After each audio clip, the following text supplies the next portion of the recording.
Welcome to David's Stories. Today we follow William Anderson, a grieving husband who silently honors his late wife's $35 secret legacy as their greedy son tries to sell her beloved home only to face a shocking trust reveal that tests family love and redemption. Subscribe and hit the bell for weekly videos uncovering mysteries and truths. Share your thoughts below. Let's start the stories. I still remember the smell of wet earth that morning. March 22nd, 2023. The sky hung low, the kind of gray that makes you feel like the world is holding its breath. Elizabeth's casket was closed, her choice. She'd said months earlier, voice thin from chemo, "Bill, I don't want people staring at what cancer left behind. Let them remember me in the garden laughing over burnt turkey on Thanksgiving." So we didn't open it. Just a spray of white lilies on top the ones she grew herself along the east fence. I stood there in my only black suit, the one I'd worn to our wedding 34 years ago, now tight across the shoulders, and watched them lower her into the ground. Christopher was late. He arrived 23 minutes after the service started. Yes, I counted, sliding out of his silver BMW in a navy blazer, and pressed khakis earbuds, still in checking his watch, before he even looked at me. I didn't say anything, just nodded. He gave me that half-smile people give when they don't know what else to do, then stood at the edge of the grave like he was waiting for a meeting to start. The minister, Reverend Paul, who'd known Elizabeth since she taught Sunday school in '89, read from Psalm 23. His voice cracked on Valley of the Shadow of Death. I felt it in my chest, a physical ache like someone had reached in and squeezed. Elizabeth had picked every word of this service. The hymns, "It is well, great is thy faithfulness." The obituary she'd written herself down to the line about a life measured not in years, but in love given freely. She'd even chosen the font. Garamond. Said it felt honest. Christopher shifted his weight, checked his phone, twice. When the casket was fully lowered, Reverend Paul invited us to drop a handful of dirt. I went first. The soil was cold, damp, heavy in my palm. I let it fall slow, watching each clump hit the polished wood with a soft thud. A promise. "I'm still here, Liz. I'll take care of everything." When I stepped back, Christopher didn't move forward. He just stared at the hole like it was an inconvenience. "Dad," he whispered, leaning in, "we should wrap this up. People have places to be." I turned to him, slow, deliberate. "Your mother planned this. Every word, every song." He glanced around, maybe 12 people, total, mostly neighbors, a few old friends from the hospital support group. "Yeah, but she's gone, Dad. She can't appreciate the ceremony anyway." I didn't answer, just looked at him. Really looked. 38 years old, sharp jaw, expensive haircut, the kind of confidence that comes from never having to wait for anything. He didn't cry. Not once. Not even when the chemo made her hair fall out in clumps on the pillow. Not when she couldn't keep water down. Not when she asked him, begged him to come sit with her just once without his phone. He'd sent flowers, always flowers, never himself. The reception was at the house. Elizabeth's house. Our house. The one she'd sketched on napkins when we were newlyweds, dreaming out loud while I worked double shifts as an electrician. She'd turned a 1987 colonial with peeling siding into a home, hand-painted trim, built-in bookshelves, a kitchen, where every cabinet pull was chosen after 3 trips to 3 different stores. Christopher arrived late to that too, carrying a store-bought sheet cake from Costco. Vanilla. Elizabeth hated vanilla. People milled around, murmuring condolences, eating finger sandwiches Mrs. Henderson from next door had made. I stood by the fireplace holding a cup of coffee I didn't drink, watching Christopher work the room like it was a networking event. He shook hands, laughed too loud, told Dr. Patel from the oncology ward. Yeah, it was tough. But Mom fought hard. Really hard. Like he'd been there for the fight. At 3:17 p.m. I remember because the grandfather clock in the hall chimed. He pulled me aside into the kitchen. The same kitchen Elizabeth had gutted and rebuilt in 2001, saving for 18 months to afford the quartz counters she said felt like clouds under your fingers. "Dad," he said, voice low. "Urgent, we need to talk about the house." I blinked. "Now it's too much for you. You're 67. The upkeep. The taxes. Have you even looked at the numbers?" I set my coffee down. "Your mother just went into the ground, Chris." I know, but grief clouds judgment. This place is what, 1,800 square feet. You're rattling around in it alone. We could get you something smaller. A condo. Maybe one of those retirement communities with activities. You'd have cash left over. Security." I stared at him. The quartz counter gleamed under the pendant lights Elizabeth had installed herself, standing on a ladder at 2 a.m., because she couldn't sleep until they were centered. "This is her home," I said. "She's not coming back, Dad." The words hit like a slap. Not because they were cruel, though they were, but because they were so empty. No weight, no sorrow, just logistics. Didn't respond. Just turned and walked back to the living room where Mrs. Henderson was telling someone how Elizabeth used to bring her tomato soup when her husband died. Christopher didn't follow. That night I couldn't sleep. The house creaked in all the familiar places, the third stair that always groaned, the furnace kicking on, at 11:47 p.m. like clockwork. Elizabeth's side of the bed was cold. I lay there in the dark, staring at the ceiling fan she'd picked out because it reminded her of lazy summers in her grandmother's porch. I kept replaying Christopher's words. "She's not coming back." As if love ends when the heart stops. As if 34 years of mornings and arguments and quiet cups of coffee could be packed into a sentence and dismissed. At 2:14 a.m. I got up, went downstairs. The living room was dim lit only by the street lamp through the front window. I sat in Elizabeth's reading chair, the one with the faded floral cushion she'd reupholstered herself in 2012. I could still smell her on it. Lavender and the faint trace of the eucalyptus rub she used on her joints during chemo. I closed my eyes and tried to feel her there, tried to hear her voice. "Bill, don't let him bully you. He doesn't understand sacrifice." She'd said that once in the hospital, tubes in her arms, eyes fierce even as her body failed. He's never had to build anything from nothing. I must have dozed off because the next thing I knew, sunlight was streaming through the blinds. Saturday morning, March 23rd, the day after we buried my wife. I made coffee.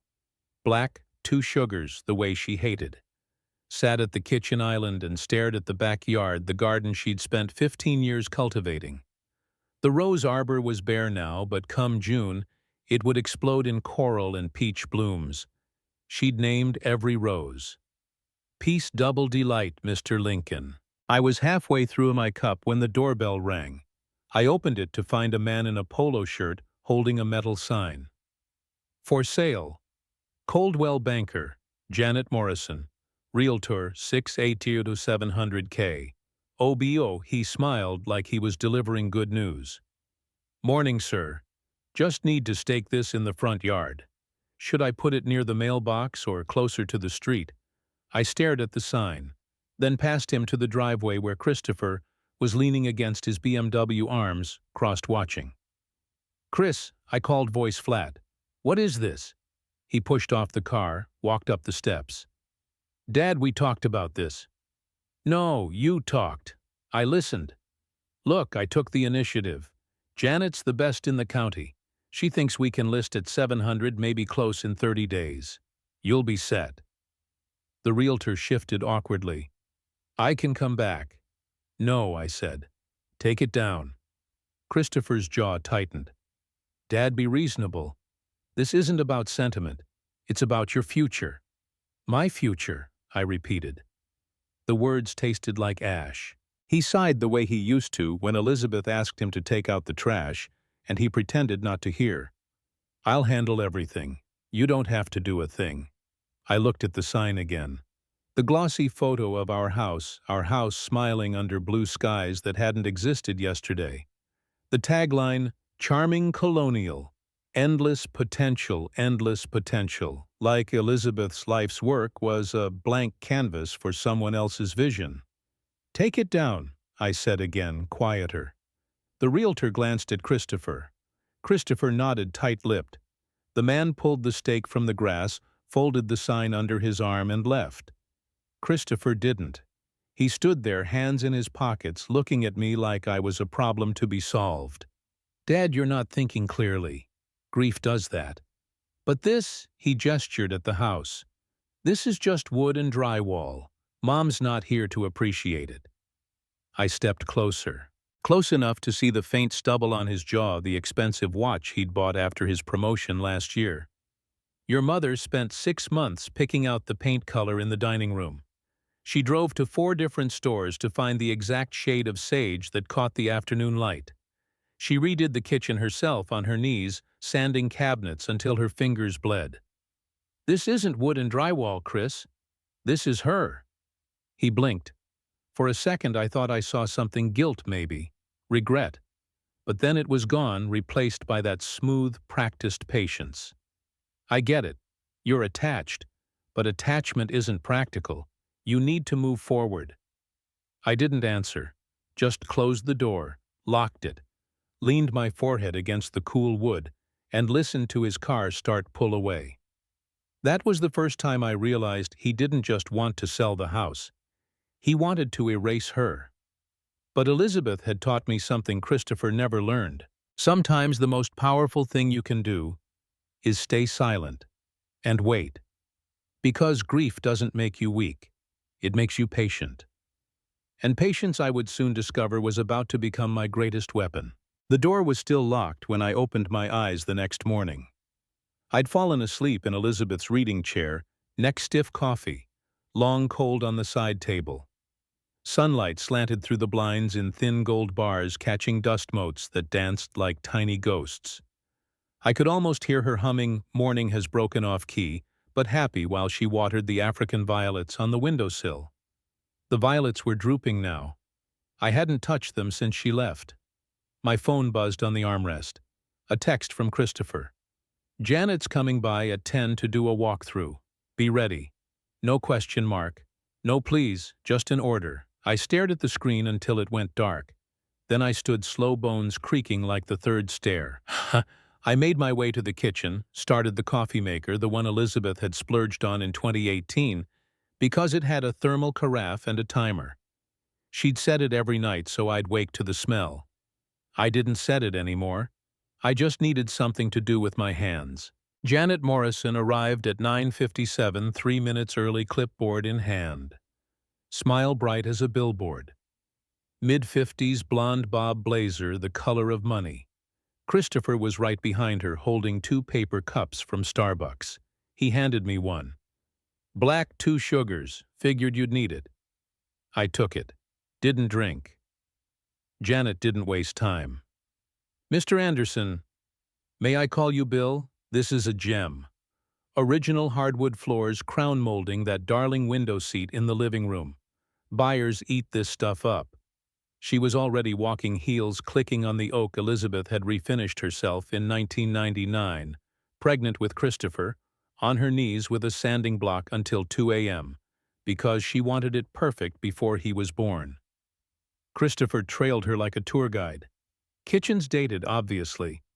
Appliances are 15 years old, but the layout's solid.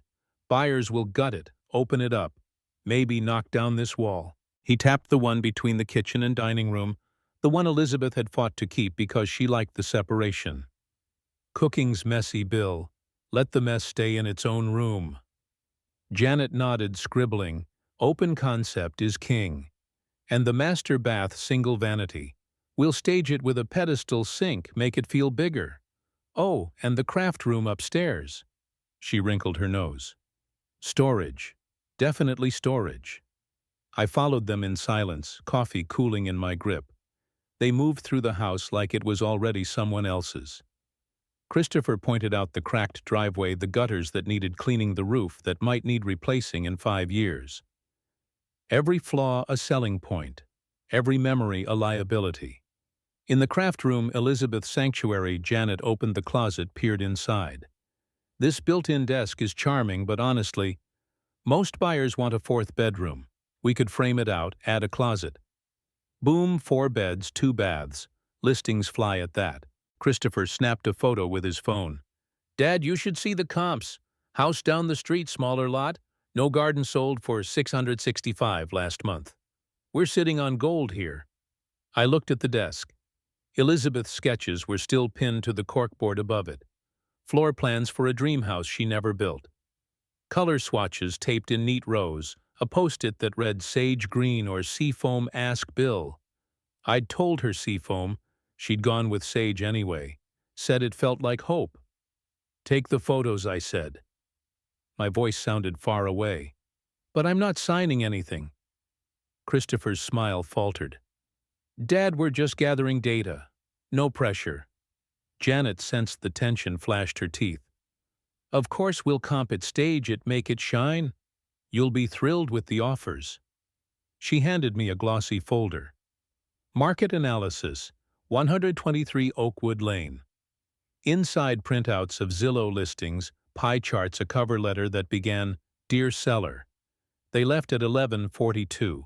I watched from the window as Janet's Mercedes pulled away, Christopher following in his BMW. He didn't look back. April bled into May. The violets died. I forgot to water them. Christopher called every other day. Always the same script, just with new numbers. April 12th. Dad, interest rates are climbing. If we list now, we lock in low buyer competition. I ran the numbers after commission. And closing, you'd clear $620K. That's life-changing. April 28th. I found a condo in Maple Ridge. 1-bedroom, ground floor, no stairs. HOA covers everything. You'd never have to mow again. May 9th. Tom Mitchell, financial advisor I told you about. He says at your age, liquidity is key. This house is tying up equity you could be investing. Compound interest. Dad, you're leaving money on the table. I stopped answering after the third call. He switched to texts, then emails. Then showed up unannounced on Sundays, letting himself in with the key he still had from when Elizabeth was sick and needed help with groceries. One Sunday in June, he brought a pizza. Pepperoni. Elizabeth hated pepperoni. Thought we could talk strategy, he said, setting the box on the kitchen island. Janet's got a buyer couple, young, pre-approved, looking to renovate. They love the bones but want to modernize. They're thinking $650 cash. I opened the box. Grease pooled in the center. Your mother spent 6 months picking out the backsplash tile. Drove to 3 different states to find the exact blue-gray slate. Said it reminded her of the lake where we honeymooned. Christopher rolled his eyes. Not subtle. Dad's slate's out. Quartz is in. Buyers want low maintenance. I closed the box. I'm not selling. He sighed, rubbed his temples like I was a difficult client. You're not thinking long term. What happens when you can't climb stairs? When the furnace dies? This house is a money pit. It's a home, I said. It's an asset. He shot back. And assets depreciate if you don't manage them. July was brutal. Heat shimmered off the driveway. The roses drooped. Christopher escalated. He brought printouts, spreadsheets, a PowerPoint, actual slides projecting my financial trajectory with and without the sale. Slide 6. A photo of Sunny Meadows Retirement Community. Smiling seniors on a golf cart. Caption, active living starts at $4,200 a month. Entrance fees $400K, he said, clicking to the next slide. But with the sale, you'd have $200K left over. Invested conservatively, that's $8K a year in dividends. You'd never touch principal. I stared at the screen. The golf cart couple looked plastic, happy in a way that felt rehearsed. I don't play golf. You could learn. Or pickleball. They've got a club. Elizabeth hated golf. Mom's not here to play pickleball, Dad. The words hung in the air like smoke. I stood up, walked to the window. The garden was overgrown. Elizabeth's pride now a jungle of weeds and wilted blooms. I hadn't touched it. Couldn't. Christopher softened his voice, the one he used when he wanted something. I'm worried about you. Rattling around in this big house alone. It's not healthy. It's 1,800 square feet, I said. Hardly a mansion. Still, you're isolated. At Sunny Meadows you'd have friends, activities, a dining hall so you don't have to cook. I like to cook. You burn toast. Elizabeth taught me. He exhaled through his nose. Look, I scheduled a tour, Thursday at 10. Just to see. No commitment, I'm not going. Dad, I said no. He left the pizza. Took the PowerPoint. August, the air conditioner groaned. Christopher stopped asking, started telling. He emailed me a listing agreement, pre-filled. My name typed in block letters, just needed a signature. Subject, time to move forward. Dad, I've taken care of everything. Janet's ready to list at $6.99. Market's peaking. Sign and scan back. We'll handle the rest. Love, C. I didn't reply. He showed up the next day with a notary. A woman in a pantsuit holding a stamp like a weapon. Dad, this is Lisa. She'll witness your signature. 5 minutes and it's done. I looked at the papers. Page after page of legalese. Seller agrees to list property at commission 6%, contingencies waived. No, I said. Christopher's face reddened. You're being stubborn. I'm being grieving. Grief isn't a personality trait. It's a phase. You're stuck. Lisa shifted awkwardly. I can come back. Christopher waved her off. Dad, you're not thinking about me. What this means for us. I've got child support. Alimony. Emma's college fund. This money could change everything. I looked at him. Really looked. The BMW payments he'd mentioned once, $589 a month. The watch. The shoes. The way he said college fund, like it was a burden he carried alone. Your mother paid for your college, I said. No loans, not a dime. That was then. This is now. She paid for your wedding, your divorce lawyer, the down payment on your condo. He flinched. I paid you back. You paid the bank, not us. Lisa cleared her throat. Gentlemen, maybe another time. Christopher ignored her. You're holding on to the past. Mom would want you to move forward. I laughed. A short, sharp sound. You keep saying that, like you knew her better than I did. 34 years, Chris. I knew what she wanted. He grabbed the papers, shoved them into his briefcase. Fine, be difficult. But this house is going on the market, with or without your signature.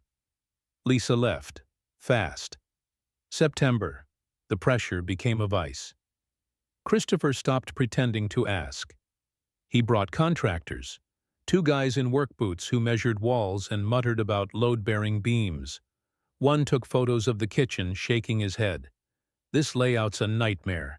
Gotta gut it. Christopher nodded. Told my dad. He's sentimental. I stood in the doorway, arms crossed. Get out. The contractors left. Christopher stayed. Dad, I'm trying to help. You're 67. You can't maintain this place. The gutters alone, I've been cleaning gutters since before you were born. And the roof. The HVAC. It's thousands. Tens of thousands. You'll be house poor. I'm not poor. You're an electrician. Retired.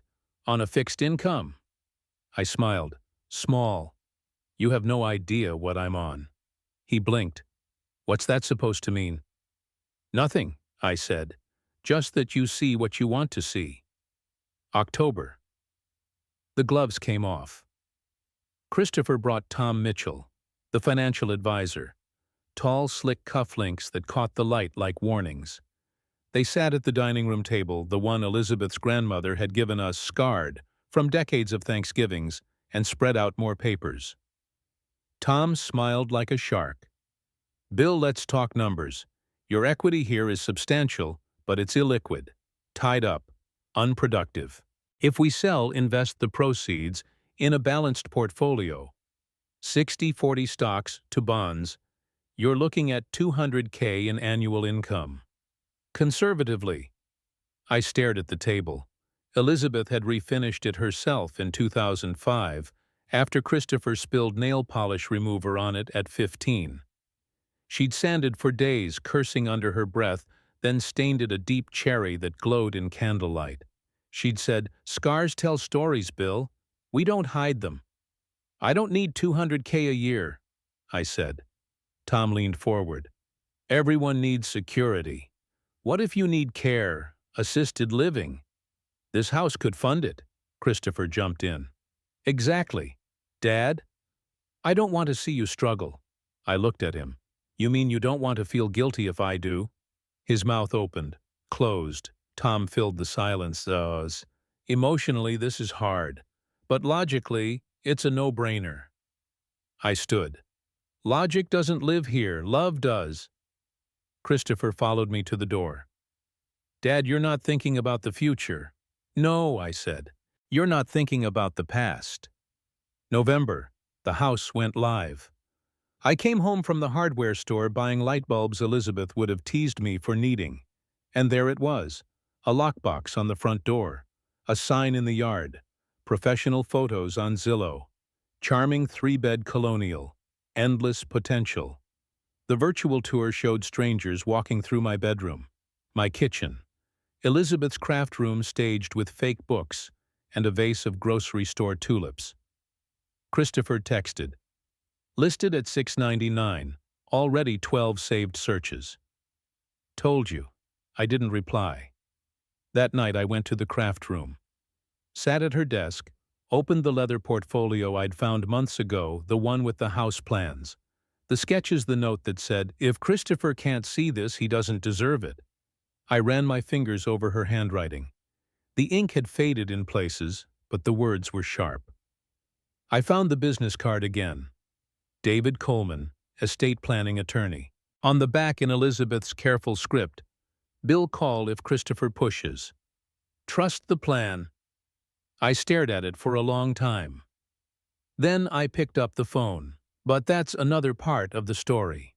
For now all I knew was, this Christopher thought my silence was weakness. He thought grief made me stupid. He thought love was illogical. He was wrong, and I was about to let him prove it. The phone stayed in my hand for a long time that night.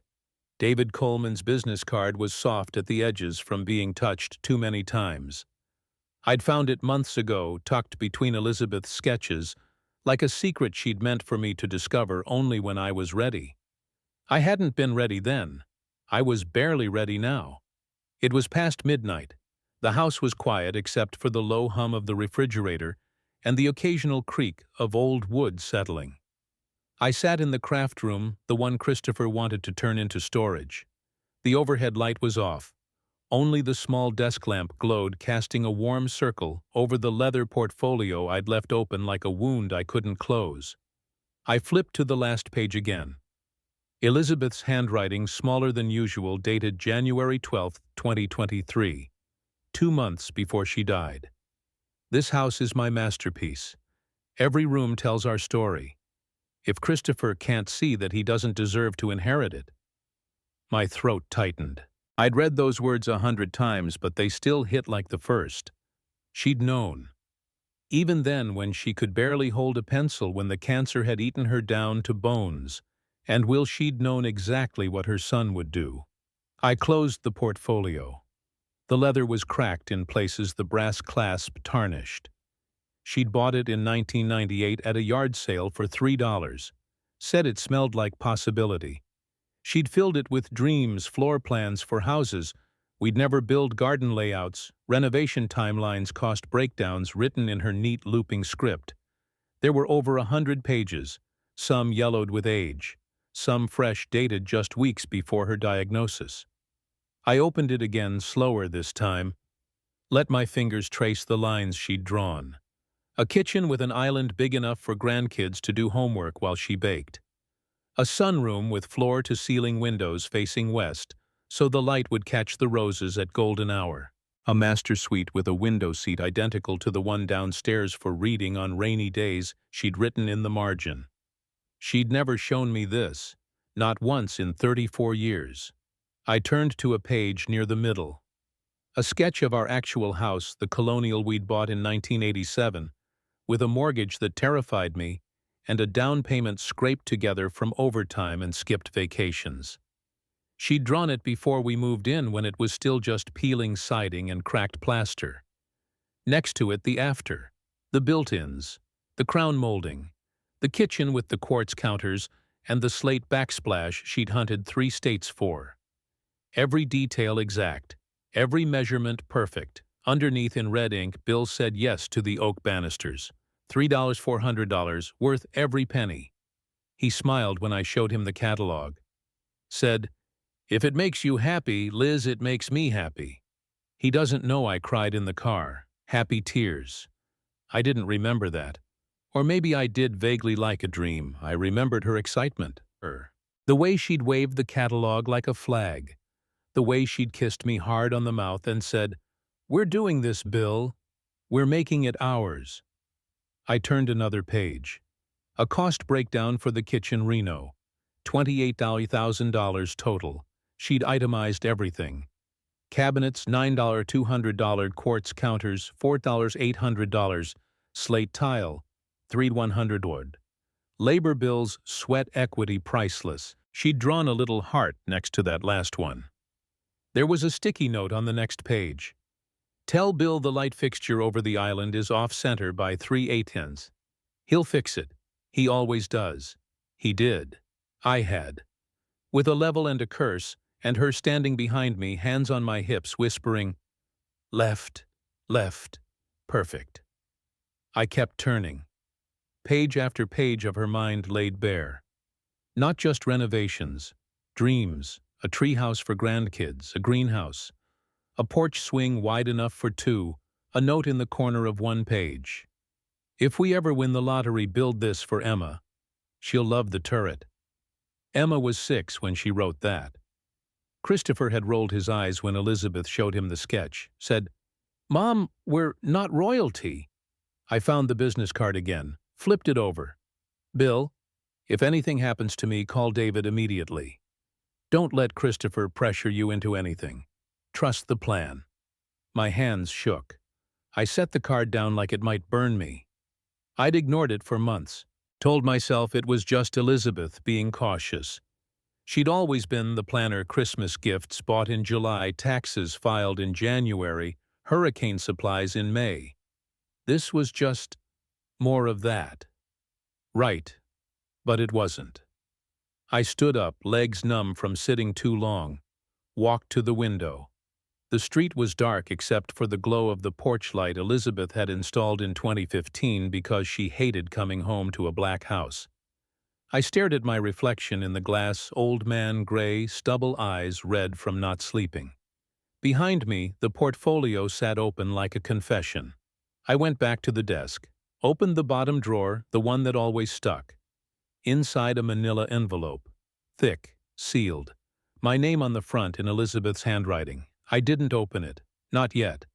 Instead, I picked up the phone, dialed before I could talk myself out of it. 1 ring, 2, David Coleman. His voice was calm, professional, like he'd been waiting. "This is Bill Anderson," I said. My voice cracked on my own name. A pause. Then softer, "Mr. Anderson. I've been expecting your call."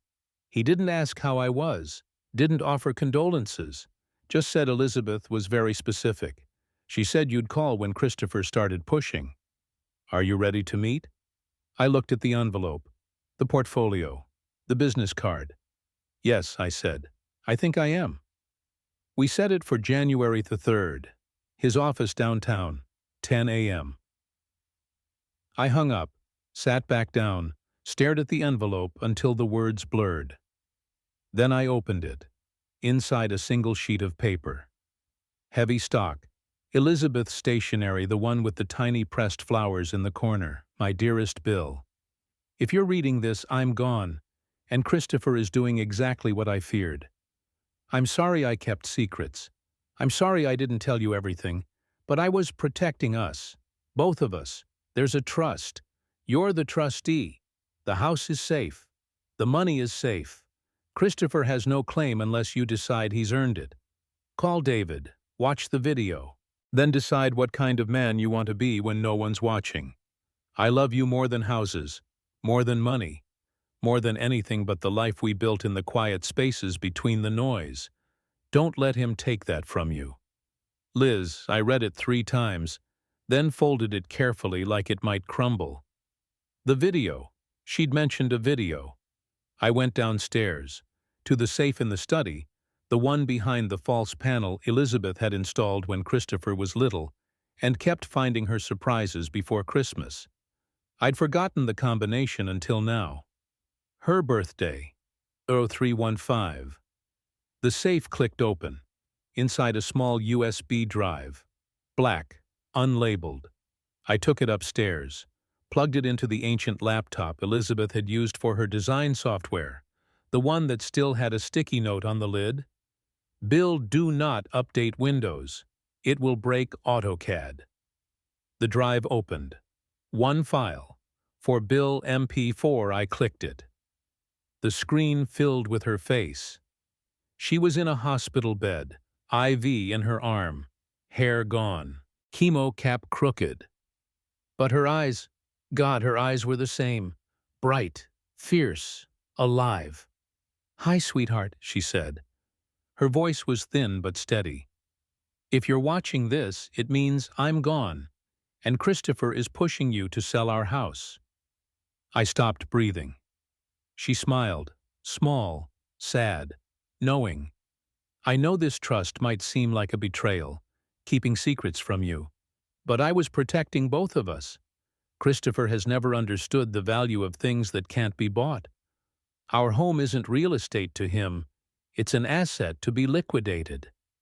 She paused, took a sip of water, winced. "Bill, our house isn't worth $600,000. It's worth everything. Every room we painted together, every repair you made, every holiday dinner, every quiet morning with coffee in our kitchen." Tears rolled down my face. I didn't wipe them away. Christopher can't see that value because he's never created anything lasting himself. He thinks love is inefficient, that grief is a problem to solve. He's wrong. She leaned closer to the camera. "Don't let him make you feel guilty for honoring my wishes. This house is my love letter to you, Bill, to us, to the life we built together." The video was 12 minutes long. She'd thought of everything. Instructions for the trust, explanations for the secrecy, guidance for dealing with Christopher's reaction. Near the end, she said, "Christopher will try to tell you I'm gone, so it doesn't matter.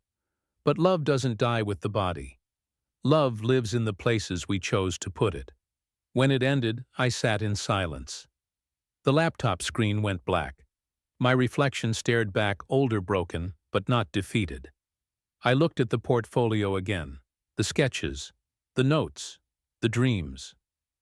Then I looked at the business card. January 3rd couldn't come fast enough. The days before the meeting were a blur. Christopher kept pushing. Texts, calls, another contractor, a stager who wanted to neutralize the house. I let them come, let them measure, let them talk about paint colors and curb appeal. I nodded, said little, watched. He thought I was caving. He had no idea. On January 2nd, I went to the cemetery, first time since the funeral. The ground was frozen. Her headstone was simple. Elizabeth Marie Anderson, 1958, 2023. She made houses into homes. I brought a single white lily, laid it at the base. "I found it, Liz," I whispered. "The portfolio, the card, the video. I'm calling him tomorrow."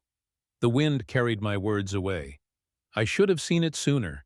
Should have known you were planning something. You always were 3 steps ahead." A crow landed on a nearby stone. Cawed once, flew off. "I won't let him take it from us, I promise." I stayed until my fingers went numb. January 3rd, 9:47 a.m. I parked in the garage downtown. The one Elizabeth hated because the spaces were too narrow. I took the elevator to the 12th floor. The brass plate read Coleman and Associates, Estate Planning. The receptionist smiled. "Mr. Anderson, he's ready." David Coleman was younger than I expected, mid-40s, dark hair, quiet eyes. He stood when I entered, offered a hand. "Bill, thank you for coming." I shook it. His grip was firm, steady, he didn't waste time. Opened a thick file. Anderson Family Trust. Elizabeth established this in March 2019, he said, shortly after Christopher's divorce. She was concerned about his financial decision-making and about what would happen to your home if something happened to her. He slid a document across the desk. Official letterhead, legal seals, Elizabeth's signature at the bottom. I stared at it. My name, William R. Anderson, primary beneficiary and sole trustee. "What does this mean?" I asked. "It means Christopher has no legal claim to any of your shared property. The house, the accounts, the portfolio, everything belongs to the trust until your death." Portfolio. I frowned. "David, there's been a mistake. Elizabeth and we lived paycheck to paycheck. My electrician's pension, her part-time bookkeeping. We don't have a portfolio." He smiled. Not smug, just knowing. Elizabeth was very good at keeping secrets when she needed to. He opened another file. Portfolio Summary, December 2024. The number at the bottom made my heart stop. $35,247,892.3. I forgot how to breathe. Elizabeth's father owned a small manufacturing company in Ohio, David said. When he died in 1995, she inherited everything. She spent 28 years quietly growing it. She didn't want to burden you, or change how Christopher saw you both. The year we bought the house, I'd always wondered how we qualified for such a good mortgage on my salary. She'd smiled and said, "I have a little saved from Dad." A little. 35 million was a little. "There's more," David said. He pulled out a tablet. "She recorded a message for you. Would you like to watch it?" I nodded. Couldn't speak. He pressed play. Elizabeth appeared again. Same hospital bed, same cap, but this time she looked straight into the camera. Straight into me. "Hi, sweetheart. If you're watching this, it means you've met David, and you know about the trust and the money." She smiled, the kind that reached her eyes even when her body was failing. "I know you're angry I kept this from you, but I was afraid. Afraid it would change us, afraid Christopher would treat us differently. Afraid you'd feel less because you didn't know." She paused, took a breath. "But mostly I was protecting our life. The one we built with calloused hands and burnt dinners and love that didn't need millions to be real." Tears again. "I didn't stop them. The house is yours, Bill. Always. Christopher can't touch it, can't sell it, can't pressure you. Not legally, not ever." She leaned closer. "But there's one more thing. A test. For Christopher. His inheritance isn't automatic. It's contingent on your assessment of his character during your grief. If he tries to erase me, to turn our life into a transaction, he loses it. All of it." She smiled again, smaller this time. "Let him dig his own grave, Bill, then decide if he's worth pulling out." The video ended. I sat in silence. Minutes, maybe hours. David waited. Finally I looked up. "He's already digging." David nodded. "Elizabeth predicted that. She also predicted you'd want to let him keep going." I laughed. "A real one. The first in months." "What do you recommend?" I asked. He leaned back. "Let him proceed. Let him get comfortable. The deeper he commits, the harder the fall. And legally any contract he arranges is void. He has no authority. We don't tell him until closing." I thought of Christopher's texts. The lockbox, the stager, the pizza, the PowerPoint. "How long can we let it go?" "As long as you want. You're the trustee. You have complete control." Complete control. I stood, shook his hand. Let's see how far he's willing to go, I said. David smiled. Elizabeth said you might say that. I left the office with the portfolio under my arm, the USB in my pocket, the weight of $35 million in my mind. And for the first time since Elizabeth died, I felt something stronger than grief, purpose. Because she'd given me a weapon, and I was finally ready to use it. The drive home from David Coleman's office was a blur of gray sky and wet pavement.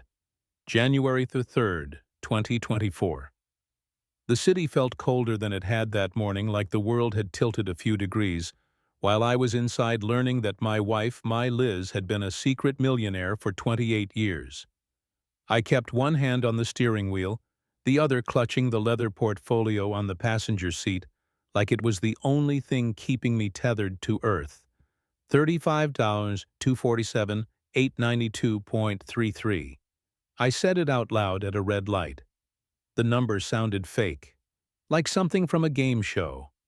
The car behind me honked. I didn't move until the light turned green again. Elizabeth had kept this from me, from us. Not out of distrust, I knew that now, but out of love. She'd wanted our life to stay ours. The overtime shifts, the coupon clipping, the fights over whether we could afford a new water heater, the way she'd smile when I came home with takeout Chinese, because the stove broke, and say, "See luxury." She'd wanted me to keep being the man who fixed things with his hands, not the man who fixed things with a checkbook. I pulled into the driveway. The for sale sign was still there, mocking me. Janet Morrison's smiling face on the bottom corner. Let me help you find your dream home. I left the portfolio in the car, locked it, went inside. The house smelled like her. Lavender, eucalyptus, the faint trace of the lemon polish she used on the oak banisters. I stood in the foyer, coat still on snow melting off my boots onto the mat she'd woven from old t-shirts in 2011. Reduce, reuse, recycle bill. And it's cute. I went to the kitchen, opened the fridge. Nothing but leftovers and a half-empty bottle of Chardonnay she'd bought for our anniversary. We never opened it. I took it out, poured a glass, drank it standing at the sink staring at the backyard. The rose arbor was bare skeletal against the snow. She'd named the roses. I could still hear her. This one's Double Delight, smells like peaches. That one's Mr. Lincoln, deep red like your heart. I set the glass down, went upstairs, to the craft room. The portfolio was still on the desk where I'd left it. I opened it again, flipped to the page with the kitchen sketch. The one with the heart next to Bill's sweat equity priceless. I ran my finger over the ink. It was smudged in one spot. A tear, maybe. Hers or mine, I couldn't tell. I took the USB from my pocket, the one with the video, plugged it into the laptop again, clicked play. Elizabeth's face filled the screen. Hospital bed, chemo cap, eyes fierce. Hi, sweetheart. I let it play, all 12 minutes. Again. Her voice was thinner this time, or maybe I was hearing it differently. Every word deliberate, every pause a breath she couldn't afford to waste. When she said, "Let him dig his own grave," Bill, I paused it. Her face froze mid-smile. I touched the screen. I'm trying, Liz. I'm trying. I closed the laptop, sat in the dark. The house creaked around me like it was breathing. Christopher called at 7:42 p.m. I let it ring. He left a voicemail. "Dad, it's me. Janet got the photos back. They're stunning. The virtual tour goes live tomorrow. We're pricing at $6.99. I know you're upset, but this is happening. Call me." I didn't. January 4th. I woke up on the craft room floor. Neck stiff, back aching, the portfolio open beside me like a blanket. I'd fallen asleep reading her notes. One page had a coffee stain, mine from 2003, when I'd spilled it while helping her measure for the built-ins. She'd laughed. Adds character Bill, like us. I made coffee. Black 2 sugars, sat at the kitchen island. The one she'd designed with the overhang so grandkids could sit and draw while she cooked. There were no grandkids yet. Just Emma, Christopher's daughter, who was 16 now, and barely spoke to him. My phone buzzed. Christopher again. Staging team comes Monday. Need you to clear out mom's craft stuff. Buyers want clean lines. I stared at the text, then typed back, "Do what you need to do." I hit send before I could second-guess it. He replied instantly, "Seriously, you're on board." I didn't answer. January 6th, the stagers arrived. 3 women in black t-shirts and tool belts. They moved through the house like a swarm, rearranging furniture, removing photos, replacing Elizabeth's throw pillows with gray ones that looked like they'd never been sat on. Christopher supervised, clip A board in hand. "Dad, we're boxing mom's craft stuff." Janet says it makes the room feel cluttered. I watched from the hallway as they carried out her desk. The one with the corkboard full of sketches. The one with the sticky note about the light fixture being off-center by 3/8. They wrapped it in plastic like it was garbage. One of the stagers, a young woman with a ponytail, paused. "This desk is beautiful. Handmade, Elizabeth's handwriting on the bottom drawer. Bill built this for my 40th. Said it was cheaper than therapy." "It's junk," Christopher said. "Buyers want built-ins, not clutter." They took it to the garage. I didn't stop them. January 10th. The virtual tour went live. I watched it on my phone in the living room. The house looked wrong, sterile, like a hotel. Elizabeth's reading chair was gone, replaced with a beige armchair. The built-in bookshelves were empty except for 3 fake books and a vase. The kitchen island had a bowl of green apples. Elizabeth hated green apples, said they were sour. The narration was Janet's voice, bright and breathless. "Welcome to 123 Oakwood Lane. This charming colonial boasts original hardwood floors, updated kitchen, and endless potential for your dream renovations." Christopher texted, 47 views already. "Told you." I didn't reply. January 15th. David Coleman called. "Mr. Anderson, how are things progressing?" I told him about the stagers. "The desk. The green apples." "Good," he said. "Let him commit. The deeper he goes, the harder the fall." "There's one more thing," he added.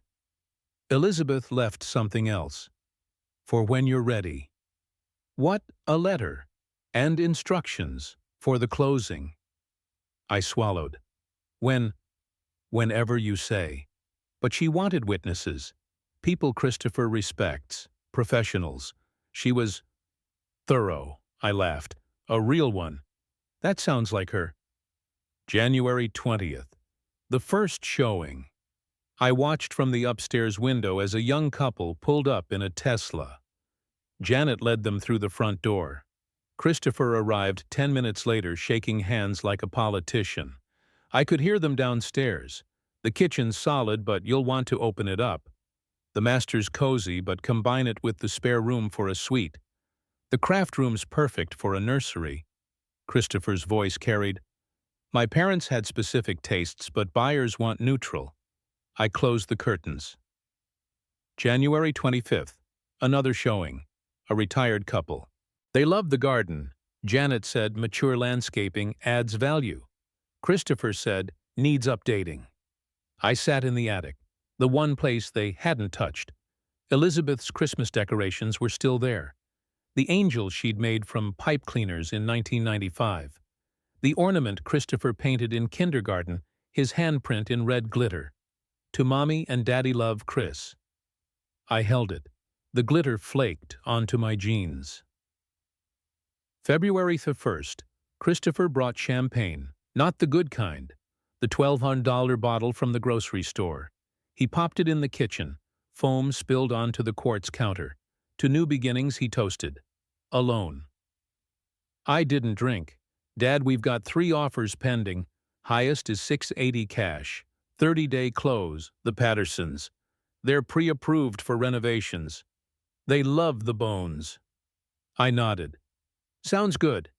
He blinked. "You're okay with this? I trust you," I said. His smile was triumphant. February 10th. The contract. Christopher brought it over at 8 p.m., thick stack of papers, highlighted signature lines, a pen with the Coldwell Banker logo. "Just sign here, here, and initial here," he said. Janet expedited everything. Closings, March 15th. 1 year exactly. Poetic right, I took the pen, held it, didn't sign. "Dad, I'll look it over," I said. "Tomorrow." He frowned. "We need to move fast. The Pattersons are motivated." I said tomorrow. He left the papers, took the pen. February 14th, Valentine's Day. The listing went active. Christopher texted a screenshot. 3 showings scheduled, 112 views on the tour. I texted back, "Let's do the closing." March 15th, Premier Title Company. He replied with a thumbs-up emoji. March 1st, David called again. The Pattersons' attorney sent over the contract. It's clean. Voidable, of course, but clean. And the witnesses arranged. Janet Morrison, Tom Mitchell, Patricia Brooks from Premier Title. Elizabeth wanted them there when the truth came out. I laughed. She really thought of everything. She did. One more thing. Christopher scheduled a final walkthrough with the Pattersons. March 14th. You'll let it happen? Yes. Good. Then we wait. March 14th. The walkthrough. I stayed upstairs, listened. The Pattersons were nice. Michael was a software engineer. Sarah was a nurse. They had a toddler asleep in a stroller. "We're so excited," Sarah said in the kitchen. "We're going to open this whole space. Add an island. Maybe shiplap." Christopher beamed. Mom would love that. She was all about family gatherings. I gripped the banister, the one that cost $400, the one Elizabeth picked because it felt like home. They moved to the living room. "We'll keep the window seat," Michael said. "Our daughter will love it. But replace the cushions," Sarah added. "Something modern." Christopher nodded. "Exactly. Neutral palette." They left at 4:12 p.m. Christopher stayed. "Dad, this is it. Tomorrow we close. You'll have $650K in the bank by noon. Tom's setting up your accounts. Sunny Meadows tour is next week." I smiled. "Can't wait." He hugged me. Quick, awkward, like he'd forgotten how. March 15th, 9:30 a.m. Christopher picked me up in his BMW. He was vibrating with excitement. "Dad, this is it. Fresh start. New chapter." I wore my black suit, the one from the funeral, Elizabeth's favorite tie, the blue one with tiny white dots. She'd said it matched my eyes. Premier Title Company was downtown. Glass building, leather chairs, mahogany tables. The Pattersons were already there. Michael in a blazer, Sarah clutching renovation plans. Janet Morrison introduced everyone like it was a party. Patricia Brooks, the title agent, spread contracts across the table. Cash sale, no contingencies. Clean title, should be done in an hour. Christopher signed with flair. The Pattersons signed with smiles. Sarah unrolled her 3D renderings, open concept kitchen, master suite edition, garage where the garden shed was. "We're so grateful," she told me. "You're letting us love this house the way it deserves." I smiled, said nothing. Patricia pushed the deed transfer toward me. "Mr. Anderson, your signature here." I picked up the pen.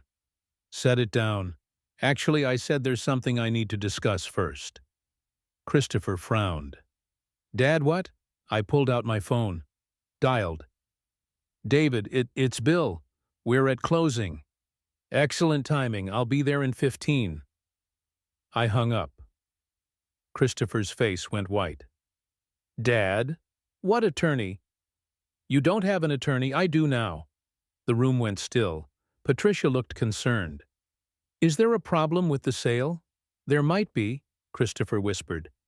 "Dad, you're scaring people." "It's about your mother's wishes," I said. His voice cracked. "Mom's been dead for a year. Her wishes don't matter anymore." The words echoed. Then the door opened. David Coleman walked in.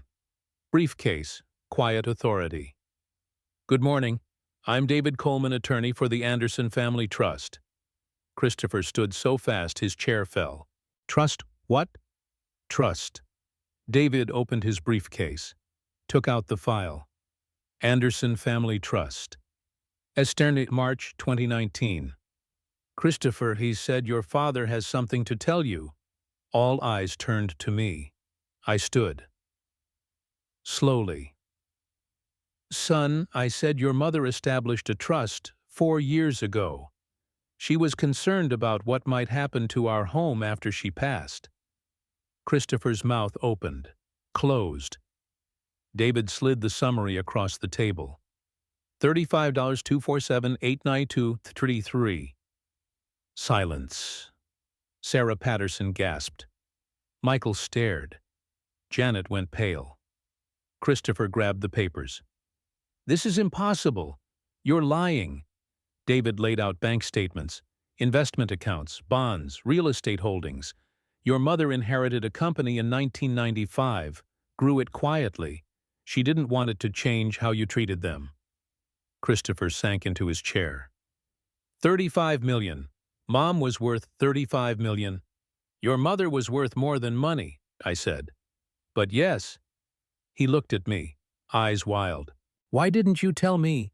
"Because David said Elizabeth wanted to see how you'd treat your father in grief before revealing it." Christopher's voice broke. "You mean this whole time when I was trying to help, you were trying to manage a $35 million portfolio without knowing it existed?" Patricia cleared her throat. "What does this mean for the sale?" David smiled. "It means Christopher has no authority. This transaction is void." The Pattersons looked punched. But we gave notice. We spent $2,000 on plans. Christopher found his voice. "Dad, you can still sell. You're the trustee." I nodded. "I can, but I won't. This house was your mother's masterpiece. She said if you couldn't respect it, you didn't deserve to inherit it." He went pale. "What does that mean?" David opened another file. "Your inheritance is contingent on your father's assessment of your character." I looked at him, really looked. "You failed, son, rather spectacularly." The room exploded. "Dad, please, I was trying to help. I thought you needed." I stood, gathered my coat. "Your mother loved you, but love doesn't mean letting you disrespect everything she held dear." David packed his briefcase. I walked to the door, turned back. "Elizabeth knew exactly who you were. The question is whether you're capable of becoming someone she could be proud of." And with that, I left. The biggest financial mistake of Christopher's life. One he'd made entirely on his own. The morning after the closing. That never happened. I woke up in my own bed for the first time in weeks. No stagers, no lockbox, no strangers measuring walls, just the familiar creak of the third stair and the soft tick of the grandfather clock downstairs. I lay there staring at the ceiling fan Elizabeth had chosen because it reminded her of porch swangs in Georgia. The blades were dusty. I hadn't noticed before. My phone was on the nightstand. 14 missed calls, 27 texts, all from Christopher. The last one sent at 3:12 a.m. "Dad, we need to talk. I can explain. Please." I didn't reply. I got up, made coffee, sat at the kitchen island. The one the Pattersons wanted to replace with an island big enough for entertaining. I ran my hand over the quartz. Cool, smooth. Elizabeth had picked it because it looked like clouds at sunset. She'd stood in the slab yard for 2 hours turning pieces in the light until the salesman begged her to decide. "This one," she'd said. "This one feels like home." The doorbell rang at 8:07. I knew who it was. Christopher stood on the porch in the same navy blazer from the funeral, but now it was wrinkled. His eyes were red. He hadn't shaved. "Dad," he said, voice hoarse. "Can I come in?" I stepped aside. He walked straight to the living room, stopped in front of the empty bookshelves. The stagers had taken Elizabeth's books, her design magazines, the ceramic bird she'd painted in 2008, all boxed up in the garage with a label decor, neutralize. I messed up, he said, not looking at me. Yes, I thought I was helping. You thought you were managing.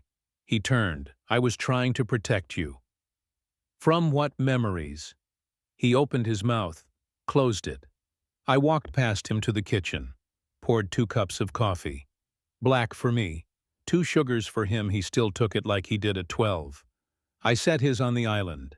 He didn't touch it. Dad, the money isn't yours to worry about. But 35 million was your mother's. And now it's in trust. Under my control. He flinched. I didn't know. That was the point. Silence stretched between us like a tightrope. Finally, he said, "What happens now?" Now I sipped my coffee. Now you live with the consequences.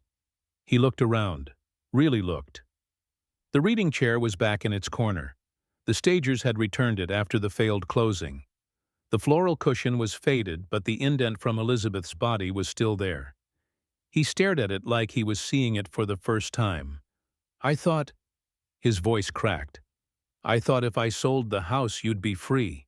From the upkeep, the taxes, the loneliness. I set my cup down. You thought if you sold the house you'd be free. From guilt, from responsibility, from having to watch me grieve in a place that still smells like her. He didn't deny it. The next week was quiet. Too quiet.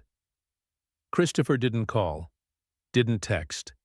The for sale sign came down. Janet Morrison herself removed it face tight, avoiding my eyes. The lockbox disappeared. The stagers' boxes stayed in the garage. I left them there. A reminder.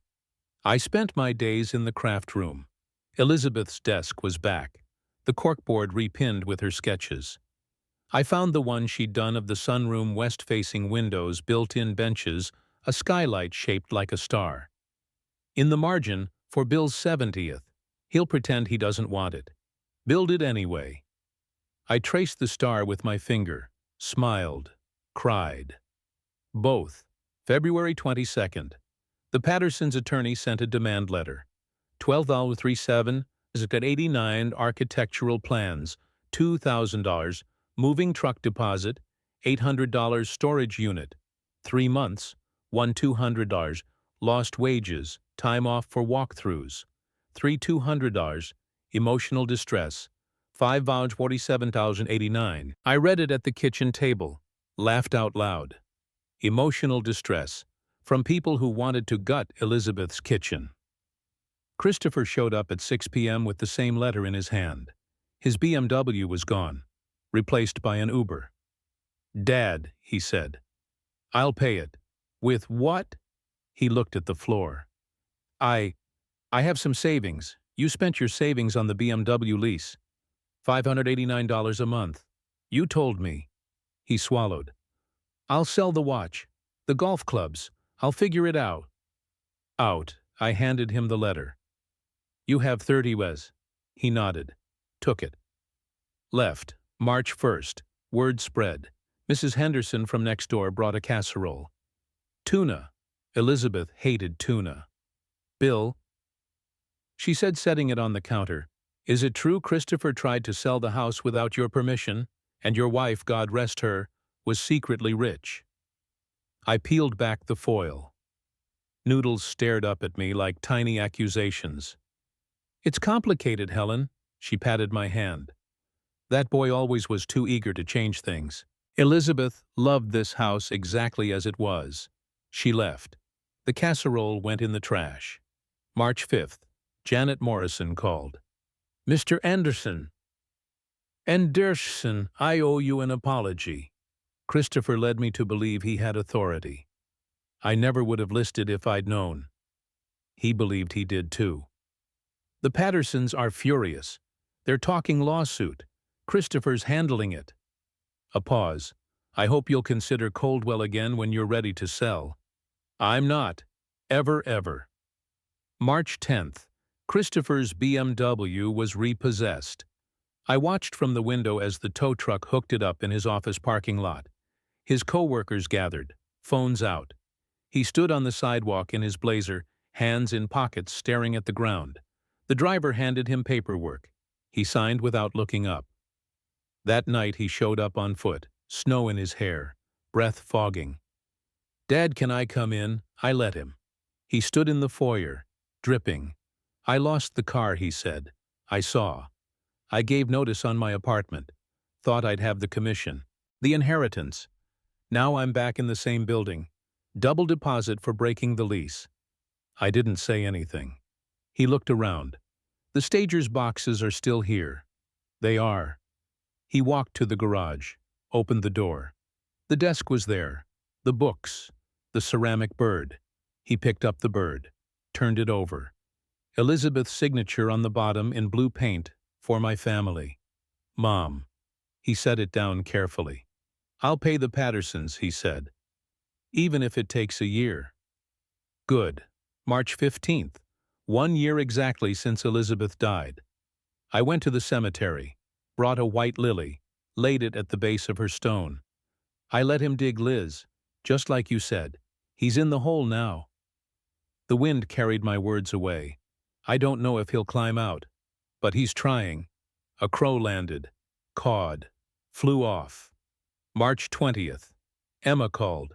Christopher's daughter, 16, smart, Elizabeth's eyes. Grandpa Bill, hi sweetheart. Dad told me everything, the trust, the money, the house. A pause. "He's a mess. I know." "He said you hate him." "I don't hate him. I'm disappointed." Another pause. "Can I come over? I want to see Grandma's house." "The real one, not the staged one, of course." March 22nd. Emma arrived. She walked through the door like she was entering a church. Slowly, reverently. She went straight to the craft room, stood in front of the desk, touched the corkboard. Grandma drew these every line. She opened the portfolio, flipped through, stopped at the sunroom sketch. "This is amazing. She was like an architect. She could have been." Emma looked at me. "Dad wanted to turn this room into storage." "He did." She shook her head. "He doesn't get it." "No." We went downstairs. She sat in Elizabeth's reading chair, curled up like her grandmother used to. Looked out the window at the garden. "Dad said you're keeping everything exactly the same." "I am." "Good." She stayed for 3 hours. We didn't talk about money, just Elizabeth, the way she'd sneak Emma extra cookies, the way she'd let her help paint the fence even though it took twice as long, the way she'd sing "You Are My Sunshine" off-key but loud. When she left, she hugged me, hard. "Tell Dad he's an idiot," she said, "but also tell him I love him." March 25th. Christopher came over, not in an Uber, on foot, snow boots, no blazer. He carried a box, set it on the island. Inside his watch, his golf clubs, a stack of cash, $200 in 20s. "First payment to the Pattersons," he said. "I sold everything." I nodded. He looked around. Emma was here. She was. She told me about the sunroom sketch. The star skylight. I waited. "I never knew Mom could draw like that. You never asked." He walked to the window, looked at the garden. "I used to hate mowing the lawn. Mom would pay me $5. I'd complain the whole time. She'd slip you 10 when I wasn't looking." He smiled. Small, sad. "Dad, I don't want the money." I raised an eyebrow. "I mean it. I don't care if I never inherit a dime. I want to understand what this place meant to her, to you." I studied him, really studied. The lines around his eyes, the slump in his shoulders, the way his hands shook slightly. Understanding isn't a switch, Chris. It's a road. "I know. You'll have to walk it." "I will." April 1st. Christopher started volunteering. Habitat for Humanity. Weekends. No pay. Just hammer and nails and sweat. He sent me a photo. Him in a hard hat covered in sawdust holding a framing square. Learning to build something that lasts. I saved it. Didn't reply. April 15th. He paid the Pattersons another $2,000, sold his TV, his gaming console, his suits. He moved into a studio. One room, Murphy bed, hot plate. He texted, "It's small, but it's mine. No lease to break." April 20th. He came over on a Thursday night, not to talk about money, just to sit. We sat in the living room, he in Elizabeth's chair, me on the couch. He brought a pizza, cheese only, Elizabeth's favorite. We ate in silence. Then he said, "Tell me about the Bannisters." I did. How she'd driven to 4 stores. How she'd made me hold every sample until my arms ached. How she'd cried when the installer said they were perfect. He listened, really listened. When he left, he hugged me. Not quick, not awkward. May 1st. David Coleman called. Christopher's made 3 payments to the Pattersons. He's enrolled in a financial literacy course. He's volunteering 20 hours a week. I know. Elizabeth's requirements include 2 years of service and a written essay on value versus price. I remember. Do you want to give him the first video? Not yet. David didn't push. May 15th. Christopher finished the essay.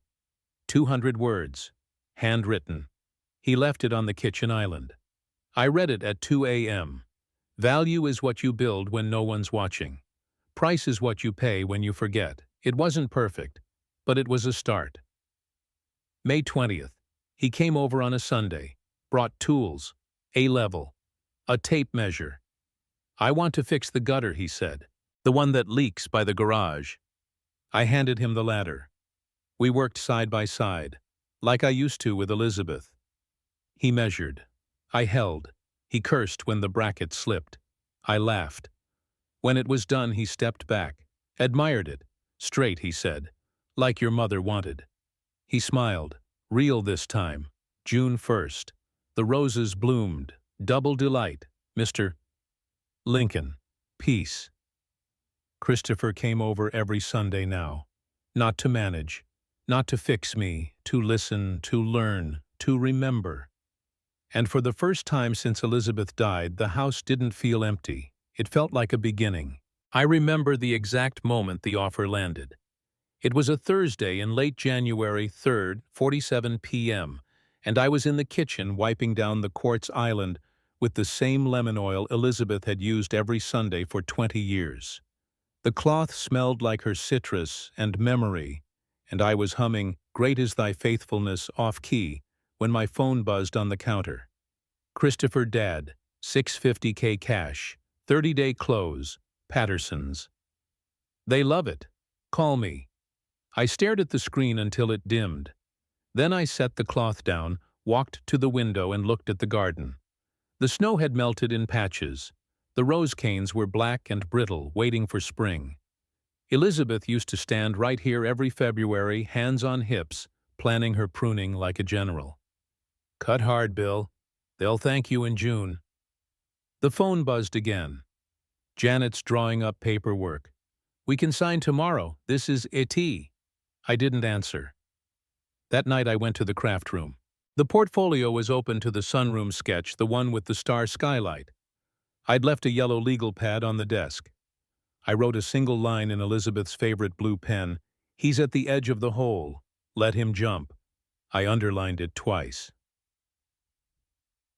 Friday, January 31st. Christopher arrived at 9:12 a.m. with Janet Morrison and a bottle of Prosecco that cost more than our first mortgage payment. He was vibrating eyes, bright hands moving too fast, words tumbling over each other. Dad, this is huge! 650 cash, no contingencies, 30-day close.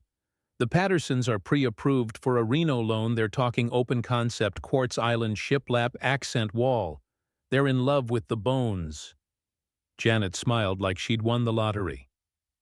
Bill, this is above asking. Cash offers are rare in winter. You're looking at $615K net after commission. Life-changing. I took the Prosecco, set it on the counter unopened. Show me the offer. Janet produced a folder, glossy. Offer to purchase, 123 Oakwood Lane. Page after page of legalese. Highlights in neon yellow. Purchase price, $650,000. Earnest money, $20,000 non-refundable. Closing date, March 15th, 2025. Contingencies. None. Seller to provide clear title. Christopher hovered. Sign here and initial here. Lisa, the notary's on her way. I flipped to the addendum. Buyers intend to remodel kitchen, remove interior walls, expand master suite. Seller to vacate by closing. I closed the folder. I'll need the weekend. Christopher's face fell. Dad, they're motivated. If we wait, I said the weekend. Janet sensed the tension. Of course. Take your time. But markets move fast. They left at 9:48. The Prosecco stayed. Saturday, February 1st, I called David Coleman. They've got a cash offer. 30 days. 30 days. Christopher wants to sign Monday. David's voice was calm. Perfect. Let them schedule the walkthrough. Let them pop the champagne. The contract is voidable. Christopher has no authority. We reveal at closing. And the Pattersons. They'll lose earnest money. That's on them. Elizabeth wanted witnesses, Janet, Tom Mitchell, the title agent. They'll all be there. I laughed. She really did plan everything. She did. One more thing, Christopher booked Sunny Meadows for you. April 1st, move in. He's already paid the deposit. I closed my eyes. Of course he has. Sunday, February 2nd. Christopher showed up at noon with a pizza cheese only and a manila envelope. Dad, I know you need time, but look. He opened the envelope. Spreadsheets, color-coded. Column A, sale proceeds. Column B, Sunny. Meadows fees. Column C, investment projections. At the bottom, $12,000 left over after entrance fee. Invested at 5%, equals $10,600 year passive income. He tapped the page. You'd never touch principal. Tom says Tom doesn't live here. Christopher flinched. I'm trying to give you options. I took a slice, ate it standing up. Schedule the walkthrough. I'll sign Monday. His eyes widened. Seriously, seriously. He hugged me. Quick, awkward. Like he'd forgotten how. You won't regret this, Dad. Fresh start. Monday, February 3rd. The notary arrived at 10 a.m. Lisa again. Same pantsuit, same stamp. Christopher had the contracts ready. 3 copies, highlighters, pens. Janet stood by with her phone ready to live stream the historic moment to her Instagram. I sat at the dining room table, the one Elizabeth's grandmother gave us, scarred from decades of Thanksgivings. Christopher slid the first contract toward me. Just sign here and initial. I took the pen. A Mont Blanc. His. I signed William R. Anderson in the same careful script I'd used on our marriage license. Christopher exhaled like he'd been holding his breath for a year. Janet clapped. Congratulations. I'll get these to the Pattersons. Closing's locked for March 15th, exactly 1 year. Poetic right, Christopher popped the Prosecco. Foam spilled onto Elizabeth's table. He didn't notice. To Mom he toasted. Raised his plastic cup. She'd be proud we're being practical. I drank. The bubbles burned. Tuesday, February 4th. Christopher texted a photo, the Pattersons holding the signed contract, grinning in front of their architect's 3D model. Open concept kitchen. Master suite addition. Garage in garden footprint. Caption, dreams coming true, Oakwood Lane. I saved it. Didn't reply. February 10th. The inspection. The inspector, a bald man named Greg, arrived with a clipboard and a thermal camera. Christopher trailed him like a proud parent. Foundations solid, Greg said in the basement. No water intrusion. Good bones. Christopher beamed. Told you. Upstairs, Greg tapped the kitchen wall. Load-bearing. Removing it would require a beam. Costly but doable. Christopher nodded. Buyers are planning it. In the craft room, Greg opened the closet. This built-in desk is gorgeous. Handmade, Christopher shrugged. Mom's hobby junk. They'll rip it out. I stood in the doorway, said nothing. February 14th, Valentine's Day. The listing went under contract. Janet posted a video sold in 32 days record time. Congratulations to the Andersons and the Pattersons. Christopher called at 7 p.m. Dad, Sunny Meadows confirmed your tour. Thursday, March 20th. Tom's meeting us. He's setting up your investment accounts. I sat in Elizabeth's reading chair. The one he'd wanted to store. Sounds good. He hesitated. You okay? Never better. February 20th. The appraisal. The appraiser, a woman named Carla, measured every inch, took photos, nodded approvingly at the hardwood floors, the crown molding the quartz counters. Comps support 650, she said. Maybe 6 or 80 with staging. You're golden. Christopher texted me the report. Appraised at 655K. We're under market, I replied. Great news.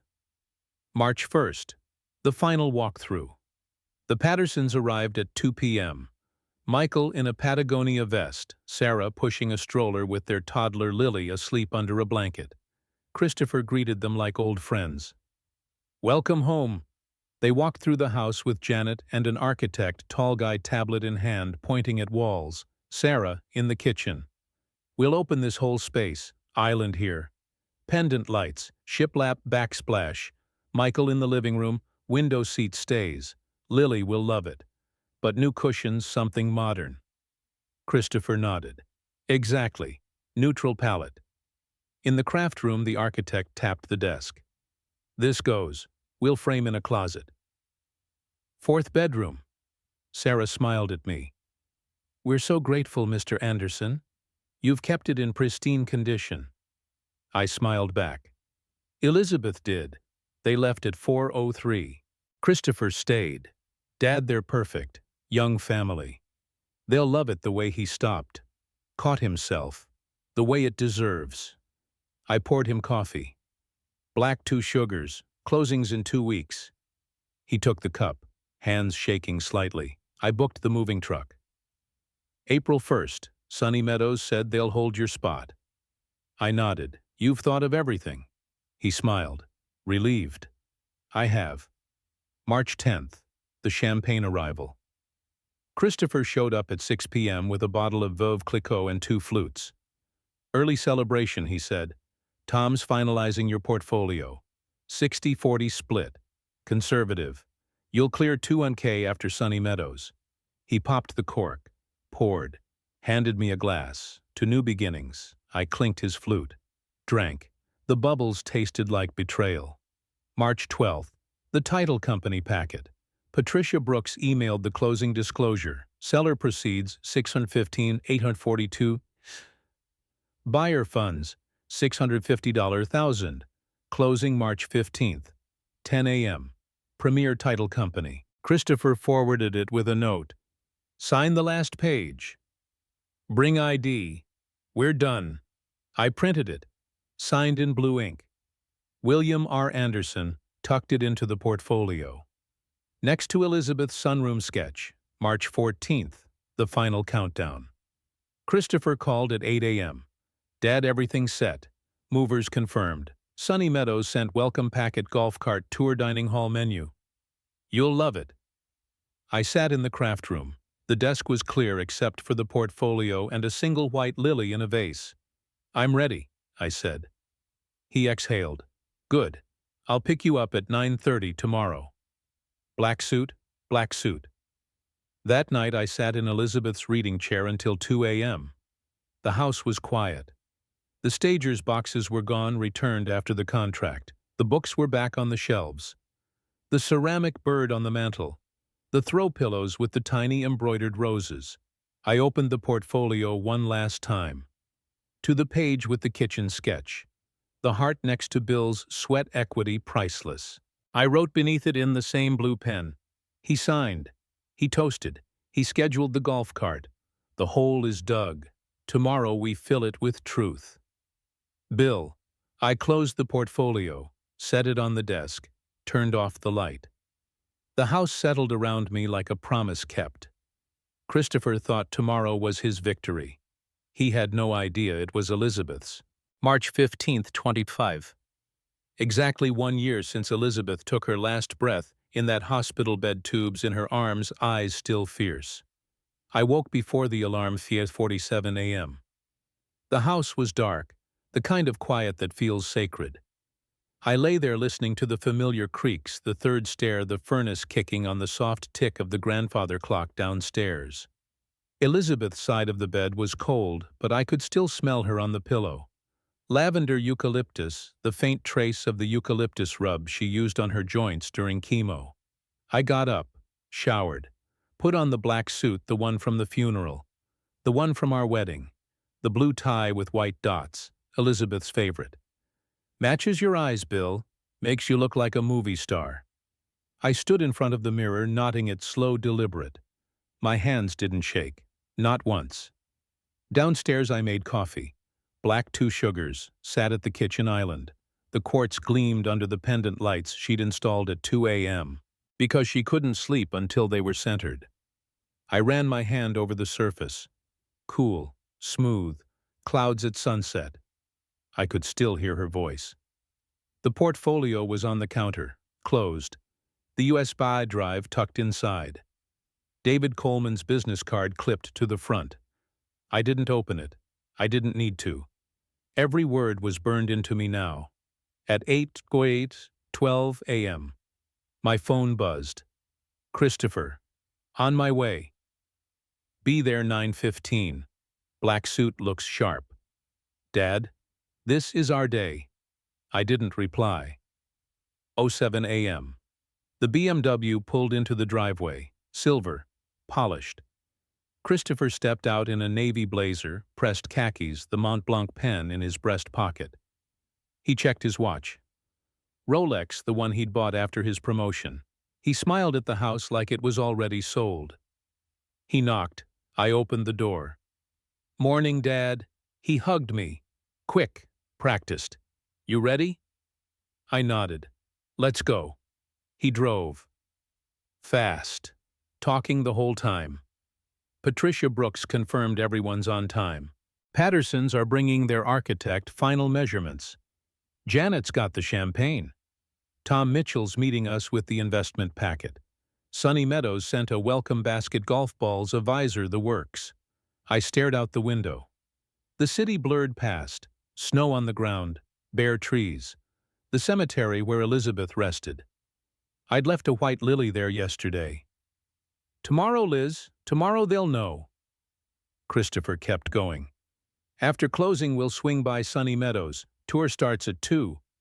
You'll love the dining hall, prime rib on Fridays, and the golf cart's electric, no gas, eco-friendly. I smiled. Small. Sounds perfect. He glanced at me. You okay? You're quiet? Just thinking about your mother? He nodded. Tight. She would be proud. We're being practical. I didn't answer. 58 a.m. Premier Title Company. Glass building downtown. Leather chairs. Mahogany tables. The conference room smelled like new carpet and ambition. The Pattersons were already there. Michael in a blazer. Sarah clutching a leather binder full of renovation plans. Their toddler Lily asleep in a stroller. Janet Morrison stood by the window, phone in hand, ready to film. Tom Mitchell sat at the end, cufflinks, gleaming portfolio open. Patricia Brooks, the title agent, arranged documents like a priest preparing communion. Christopher strode in like he owned the place, shook hands, laughed too loud. Bill, this is it. Fresh start. I took my seat. Center of the table, the deed transfer in front of me. My name typed in block letters. William R. Anderson, seller. Patricia smiled. Cash sale. No contingencies. Clean title. Should be done in 45 minutes. Christopher signed first. Flourish. Mont Blanc. Christopher M. Anderson. Power of attorney. He slid it to the Pattersons. Michael signed. Sarah signed. Lily stirred but didn't wake. Sarah unrolled her 3D renderings. We're so excited. Open concept kitchen. Island here. Shiplap backsplash. Master Suite edition. Garage where the garden shed was. Michael pointed. We'll keep the window seat. Lily will love it. But new cushions modern. Janet clapped. Dream home in the making. Christopher beamed. Mom would love this. Family gatherings, kids running around. Tom Mitchell pushed a folder toward me. Investment summary. William R. Anderson. Proceeds $6. Taba 2, Blanod 11. Sunny Meadows entrance, fee. $400,000 remaining. 215.18 to I-11. Projected annual income. 5% conservative 10 and 92. He tapped it. You'll never touch principal. Live like a king. I nodded. Didn't touch the folder. Patricia slid the deed transfer toward me. Mr. Anderson, your signature here. And here. Initial here. I picked up the pen. Christopher's Mont Blanc. Held it. Christopher leaned in. Dad, this is it. I set the pen down. Actually, I said there's something I need to discuss first. The room went still. Christopher frowned. Dad, what? I pulled out my phone. Dialed. Speaker on. David, it's Bill. We're at closing. David Coleman's voice filled the room. Calm, professional, excellent timing. I'll be there in 10. I hung up. Christopher's face went white. Dad, what attorney? You don't have an attorney. I do now. Patricia looked concerned. Is there a problem with the sale? There might be, Christopher whispered. Dad, you're scaring people. It's about your mother's wishes, I said. His voice cracked. Mom's been dead for a year. Her wishes don't matter anymore. The words hung in the air like smoke. Then the door opened. David Coleman walked in. Briefcase, quiet authority, mid-40s, dark hair. Eyes that had seen this moment 1,000 times in his mind. Good morning. He nodded to the room. I'm David Coleman, attorney for the Anderson Family Trust. Christopher stood so fast his chair fell. Clang. Trust. What trust? David opened his briefcase, took out the file. Thick, official. Anderson Family Trust. As Stern, March, 2019. He slid it across the table.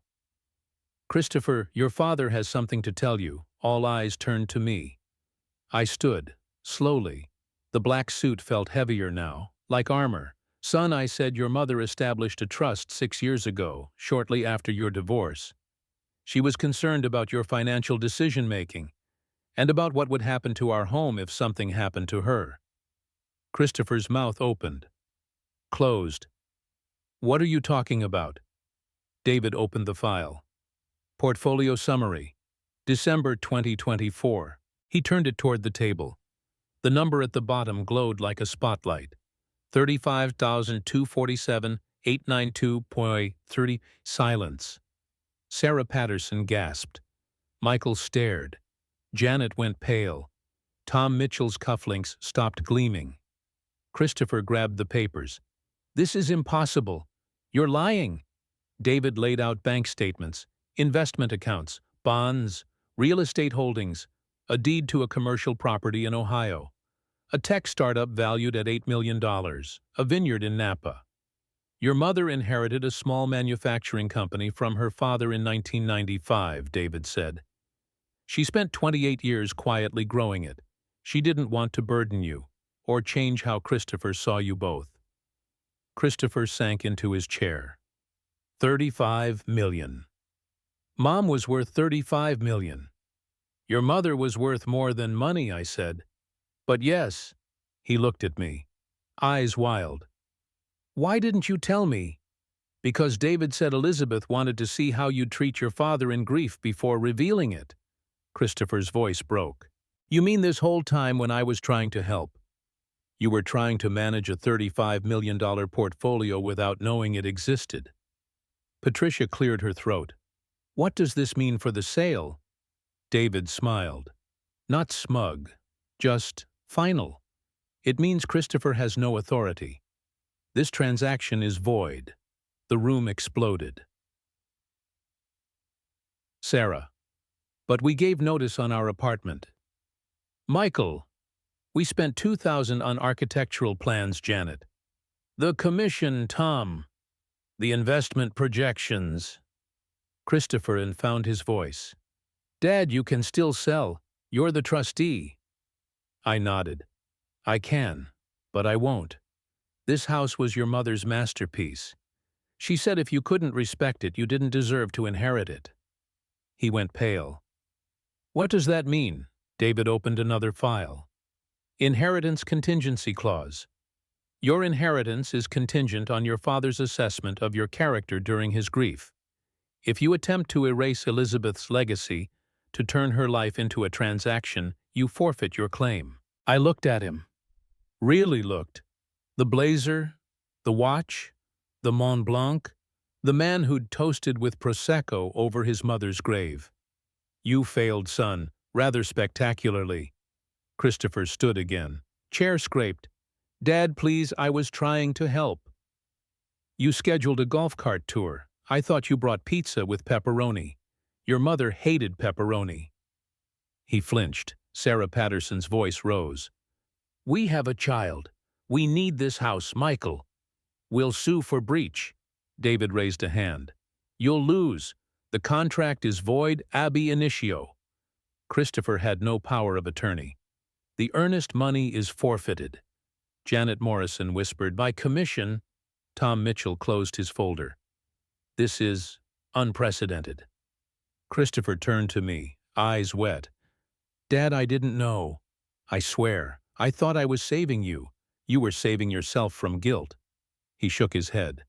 No, I love you. You loved the idea of being the hero, the son who fixed everything, but you never asked what I needed, what she needed. He reached for me. I stepped back. David pulled out a tablet. One more thing. Elizabeth left a message. For this moment. He pressed play. The screen filled with her face. Hospital bed, chemo cap, IV. But her eyes, God, her eyes were alive. Hi, sweetheart. If you're watching this, it means closing day has come, and Christopher has done exactly what I feared. Christopher froze. She smiled, small, sad, knowing. Chris, if you're there, listen carefully. I loved you every day of your life. But love doesn't mean letting you bulldoze what matters. This house isn't real estate. It's 34 years of mornings, of burnt toast and perfect paint colors, of your father on his knees sanding cabinets while I was pregnant with you. Her voice cracked. She sipped water, winced. I kept the money secret because I wanted you to love us for who we were, not what we had. But you never saw the work, the sacrifice, the joy in the small things. She leaned closer. Christopher, if you've pushed your father to sell, if you've toasted with champagne over my memory, then you've failed the only test that matters. The test of character. She looked straight into the camera. Straight into him. Redemption is possible, but it starts with humility, with seeing the value in what can't be bought. The video ended. The room was silent except for Lily's soft snoring. Christopher's knees buckled. He sat hard. David closed the tablet. The trust remains intact. The house remains in Bill's name. Christopher's inheritance is suspended pending a 2-year redemption period, service, financial literacy, and a written essay on value versus price. I picked up my coat. Christopher whispered, Dad. I turned at the door. Your mother gave you a gift. 35 million chances to be better. Don't waste them. I walked out. The hallway was cold. The elevator dinged. I stepped inside. Pressed L. As the doors closed, I heard him through the wall. A sound I'd never heard from him before. Not anger, not negotiation, just a broken man finally understanding the cost of his blindness. The elevator descended. I didn't look back. Outside the sky was gray, snow flurries. I stood on the sidewalk, breathed in the cold. My phone buzzed. David, well done. Elizabeth would be proud. I replied, she always was 3 steps ahead. I walked to the car, the portfolio under my arm, the USB in my pocket. The weight of $35 million no longer a secret, but the weight of Elizabeth's love that had never been heavier or lighter. I drove home alone. The BMW was Christopher's ride. I'd taken an Uber to the title company so he could feel in control. The driver had been quiet, sensing the storm in my silence. Now behind the wheel of Elizabeth's old Subaru, still in the garage, still smelling faintly of her garden gloves, I felt the city shrink behind me. Snow flurries melted on the windshield. The radio stayed off. I needed the hush. Oakwood Lane appeared like a photograph I'd studied too long. The for sale sign was gone, but the holes in the lawn where the stakes had been looked like tiny graves. I parked in the driveway, killed the engine, and sat for a full minute before going inside. The house greeted me with its familiar creaks. Third stair. Furnace. Grandfather clock striking noon. I hung my coat on the hook Elizabeth had installed in 1997 because she hated coats on chairs. It's a house, Bill, not a hotel. I went to the kitchen. The Prosecco Christopher had opened was still on the island, half-full flat. I poured it down the sink.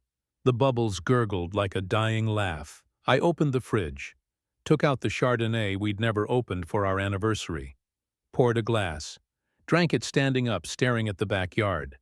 The rose arbor was skeletal, but I could already see the buds, tiny green promises Elizabeth had planted the fall before she got sick. They'll bloom in June, Bill, coral and peach, like our honeymoon sunrise. My phone buzzed. Emma, Grandpa, is it true? Dad told me everything. Can I come over? I typed back. Doors open, sweetheart. She arrived at 2:17 p.m. 16 going on 30. Elizabeth's eyes hazel with gold flecks. She hugged me hard, backpack still on snow in her hair. Dad's a mess, she said into my shoulder. He won't stop crying. I led her to the living room. She sat in Elizabeth's reading chair without asking, curled up like her grandmother used to, looked out the window at the garden. He said Grandma left $35 million and a trust, and that he failed. He did. She nodded, slow. He also said, you're keeping the house. I am. Good. She opened her backpack, took out the leather portfolio, the one from the craft room. Dad gave me this, said I should see what Grandma really did. I sat on the couch, watched her open it. She flipped through the sketches. The kitchen, the sunroom, the treehouse with the turret. Stopped at the page with the heart next to Bill's sweat equity priceless. She drew like an architect, Emma whispered. She could have been one. Emma looked up. Dad wanted to turn this room into storage. He did. She shook her head. He's an idiot. I laughed. First real one since the closing. He's learning. She stayed until dusk. We didn't talk about money, just Elizabeth. The way she'd let Emma paint her nails electric blue when Christopher said no. The way she'd sneak her extra cookies. The way she'd sing You Are My Sunshine off-key but loud. When she left, she hugged me again. Tell Dad he's still my dad, but also tell him he's grounded. March 16th, Christopher's BMW was repossessed at 10:03 a.m. I watched from the upstairs window. The tow truck hooked it up in his office parking lot. His co-workers gathered, phones out. He stood on the sidewalk in his blazer, hands in pockets, staring at the ground. The driver handed him paperwork. He signed without looking up. He walked home, 4 miles, in dress shoes. He showed up at my door at 11:47 a.m., snow in his hair, breath fogging, no car, no pride. Dad, he said, voice raw. Can I come in? I stepped aside. He stood in the foyer, dripping. I lost the car. I saw. I gave notice on my apartment. Thought I'd have the commission. The inheritance. Now I'm back in the same building. Double deposit for breaking the lease. I didn't say anything. He looked around. The stagers' boxes are still here. They are. He walked to the garage, opened the door. The desk was there. The books. The ceramic bird. He picked up the bird, turned it over. Elizabeth's signature on the bottom, for my family. Mom. He set it down carefully. I'll pay the Pattersons, he said, even if it takes a year. Good. March 20th. The demand letter from the Pattersons' attorney arrived. 12,037,089 to architectural plans, 2,000 moving truck deposit, $800 storage unit, 3 months, $200, lost wages, $200, emotional distress, $547,089. Christopher brought it over at 6 p.m. His eyes were red. He'd sold his watch, his golf clubs, his TV. First payment, he said, handing me $200 in 20s. I'll have the rest by June. I took the cash, put it in the portfolio. Next to Elizabeth's sunroom sketch. April 1st. Christopher moved into a studio. 1 room, Murphy bed, hot plate. He texted a photo, a single folding chair, a card table, a stack of library books on personal finance. It's small, but it's mine. No lease to break. April 15th. He started volunteering. Habitat for Humanity. Weekends. No pay. Just hammer and nails and sweat. He sent me a photo. Him in a hard hat covered in sawdust holding a framing square. Learning to build something that lasts. I saved it. Didn't reply. May 1st. David Coleman called. Christopher's made 3 payments to the Pattersons. He's enrolled in a financial literacy course. He's volunteering 20 hours a week. I know. Elizabeth's requirements include 2 years of service and a written essay on value versus price. I remember. Do you want to give him the first video? Not yet. May 15th. Christopher finished the essay. 200 words. Handwritten. He left it on the kitchen island under the ceramic bird. I read it at 2 a.m. by the light of the pendant Elizabeth had centered at 2 a.m. Value is what you build when no one's watching. Price is what you pay when you forget. I thought I was saving my father. I was erasing my mother. Every room in that house has her fingerprints. I wanted to paint over them with shiplap. I toast with flat Prosecco now. It tastes like regret. I measure twice, cut once. I listen more than I talk. I am learning that love is not a transaction. It is the quiet work of hands that never stop building. It wasn't perfect, but it was honest. May 20th. He came over on a Sunday, brought tools, a level, a tape measure. I want to fix the gutter, he said. The one that leaks by the garage. I handed him the ladder. We worked side by side, like I used to with Elizabeth. He measured. I held. He cursed when the bracket slipped. I laughed. When it was done, he stepped back, admired it, straight, like your mother wanted. He smiled, real this time. June 1st. The roses bloomed. Double delight. Mr. Lincoln. Peace. Christopher came over every Sunday now. Not to manage, not to fix me. To prune. To weed. To listen. We sat on the porch swing, the one Elizabeth had wanted but never got. He'd built it last week. Simple pine. 2 coats of weatherproof stain. He pushed off with his foot. The chains creaked. Dad, he said, I don't want the money. I raised an eyebrow. I mean it. I don't care if I never inherit a dime. I want to understand. What this place meant to her, to you. I studied him. The lines around his eyes, the calluses on his hands. The way his shoulders no longer carried the weight of a Rolex. Understanding isn't a switch, Chris. It's a road. I know. You'll have to walk it. I will. June 15th. He finished the redemption requirements early. 2 years of service condensed into 4 months of relentless work. The essay, the payments, the studio, the hot plate. David called. He's done everything asked, and more. He's teaching the financial literacy class now. Pro bono. I sat in the craft room. The sunroom sketch was pinned to the corkboard. The star skylight glowed in the afternoon light. Send him the first video, I said. June 20th. Christopher came over at 7 p.m. I met him in the craft room. The laptop was open, the USB drive inserted. He looked at the screen, then at me. Dad, sit, he sat. I pressed play.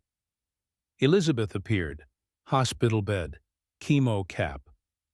But this time her voice was softer, meant only for him. Chris, if you're watching this, it means you've started the road back. I'm proud of you. Not for the money, not for the house, but for the man you're becoming. He cried, quiet, shoulders shaking. She continued. Redemption isn't a destination. It's a daily choice. Keep choosing, keep building, keep loving in the quiet spaces. The video ended. He didn't move for a long time. Then he looked at me. I'm sorry, Dad, for the pizza, the Prosecco, the shiplap, for thinking love was inefficient. I handed him a tissue. Your mother forgave you a long time ago. The question is whether you can forgive yourself. He nodded. Slow. July 1st. He moved out of the studio into a small duplex with a yard. He texted a photo, a tiny rosebush in a pot on the porch. Double delight for Mom. August 1st. The trust board met. David, me, a neutral trustee. Elizabeth had chosen a retired judge who'd known her father. Christopher presented his case. 200 hours of service. 12 3/7 89s repaid in full. Essay published in the local paper. A letter to the Pattersons apologizing for the distress. The judge asked one question. Do you understand now what value means? Christopher answered without hesitation. It means showing up. Even when it's hard. Especially when it's hard. The board voted. Unanimous. His inheritance was restored. Not the full $35 million Elizabeth had capped it at 5. The rest stayed in trust for charities for Emma's education for the house. He didn't celebrate. He came over the next day. Helped me install the star skylight in the sunroom. We measured twice, cut once, laughed when the glass fogged from our breath. When it was done, he stepped back. It's perfect, like your mother wanted. He smiled, real, humble. Can I come over Sundays to prune the roses every Sunday? September 1st, 6 months after the closing that never was. The house was unchanged. The quartz island still caught the afternoon light. The reading chair still held Elizabeth's indent. The ceramic bird still watched from the mantel. Christopher arrived at 10 a.m. with coffee. Black 2 sugars. We sat on the porch swing. The chains creaked. He handed me an envelope. Inside a check for $5,000 and a note. Dad, this is for the sunroom fund, or the garden, or whatever you want. I don't need it. I have a job, a duplex, a rosebush, and Sundays with you. Love, Chris. I folded the note, tucked it into the portfolio. Next to the sunroom sketch. The roses bloomed behind us, coral and peach like a honeymoon sunrise. Elizabeth was right. Redemption is a daily choice. And some days it smells like roses. October 15th, 2025. 6 months after the closing that never happened. I woke to the smell of coffee already brewing. The timer on the machine had been set the night before Christopher's doing. He'd started coming over on Saturday nights now, too, just to drink decaf on the porch swing and talk about nothing and everything. The house no longer felt like a museum of grief. It felt like a home again. I padded downstairs in my slippers, the ones Elizabeth had bought me in 2019 because the old pair had holes in both soles. You're not a hobo, Bill. You're my husband. The third stair still creaked. The grandfather clock still chimed. But now there was a second sound, the soft clink of a spoon against ceramic, as Christopher stirred sugar into his mug at the island. Morning, Dad. He didn't look up from the newspaper. The local one. He'd taken to reading the classifieds circling houses for sale, muttering about comps like he was still a realtor. Old habits. Morning, I poured my coffee. Black 2 sugars. Sat across from him. The quartz caught the early light clouds at sunrise just like she'd promised. He folded the paper. Roses need pruning. Buds are getting crowded. I know. We drank in silence. The good kind. The sunroom was finished. We'd broken ground in July. Christopher did most of the framing himself, weekends, evenings, calloused hands that no longer knew the weight of a Rolex. The star skylight was the centerpiece, a custom octagon of tempered glass etched with tiny constellations Elizabeth had sketched on a napkin during chemo. For stargazing on rainy nights, Bill. Even when we can't see the sky. The room smelled like fresh pine and possibility. Built-in benches with cushions in sage green, her color. A small table where the craft desk used to be. The leather portfolio sat open on it, turned to the sunroom page. In the margin in Christopher's handwriting, built with love. Measured twice. Cut once. Tear. Emma had added a sticky note below Grandma's turret next October 20th. Christopher brought over the final piece. A porch swing for the backyard. Wide enough for 3. He'd built it from cedar, stained it the same coral as the Double Delight roses. Hung it from the arbor with heavy-duty chains. We sat on it at dusk. The roses were past peak but still fragrant. He pushed off with his foot. The chains creaked like an old friend. Dad, he said I got the job. I raised an eyebrow. Habitat full-time, site supervisor, benefits, 401k. They liked the essay. I smiled. Your mother would have framed it. He laughed. She would have made me read it aloud at Thanksgiving. We swung in silence. The sky turned peach and coral, her colors. November 1st. David Coleman called. The trust board met. Christopher's redemption period is officially complete. The $5 million is his. The rest stays in perpetuity scholarships, Habitat the Garden Fund. I sat in the sunroom. The star skylight glowed with moonlight. He doesn't want it. I know. He told me to redirect it. Half to Emma's college. Half to build tiny homes for veterans. I closed my eyes. You were right, Liz. He's walking the road. November 15th. Emma moved in. Temporarily. Her mom, Christopher's ex, was relocating for work. Emma wanted to finish high school here. In Elizabeth's house. In the craft room turned guest room. She'd painted the walls seafoam, Elizabeth's second choice. Hung fairy lights. Pinned her own sketches next to her grandmother's. She cooked dinner on Fridays. Pasta with burnt garlic bread. We ate at the dining table, the one with the nail polish remover scar. She set an extra place for Elizabeth. Always.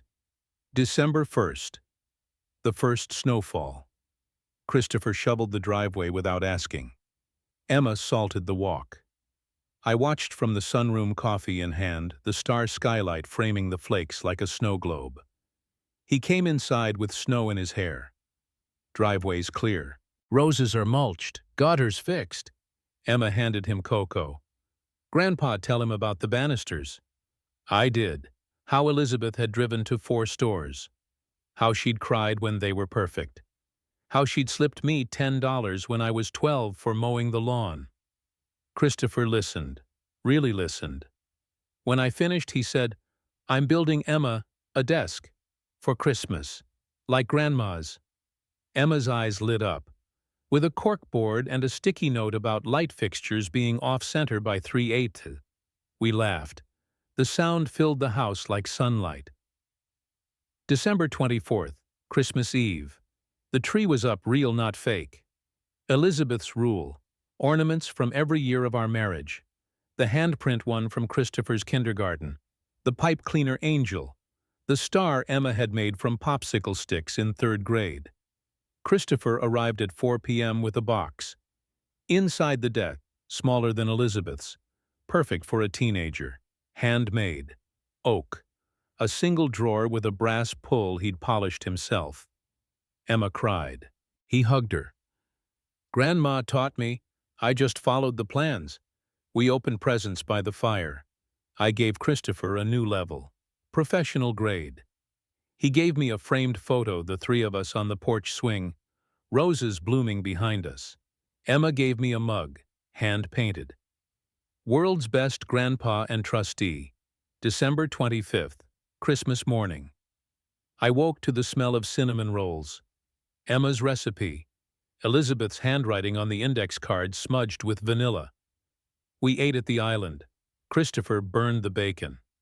Emma laughed. I didn't correct them. After breakfast, Christopher pulled me aside. Dad, there's one more thing. He handed me a USB drive. Black, unlabeled. Grandma left 6 videos, one for each year of redemption. David gave me the first 5. This is the last. I took it. Hands steady. That night after Emma went to bed, I sat in the sunroom.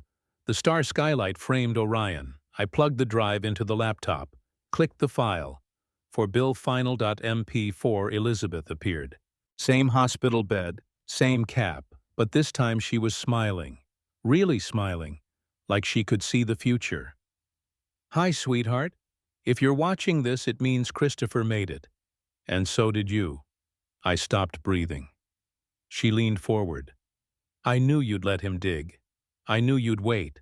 I knew you'd love him enough to let him fall. Tears rolled. I didn't wipe them. Bill, you were always my masterpiece. Not the house, not the money. You. The man who fixed things with his hands. Who loved me when I was bald and broken. Who still sets the coffee timer because I asked you to. She paused, took a breath. The house is yours. Always. But now it's more. It's a legacy. For Emma. For Christopher. For every person who learns that love isn't efficient. It's eternal. She looked straight into the camera. Straight into me. I'm proud of you. For staying. For listening. For choosing the quiet work of hands that never stop building. The video ended. I sat in the dark. The star skylight glowed. The roses slept under snow. January 1st, 2026, New Year's Day.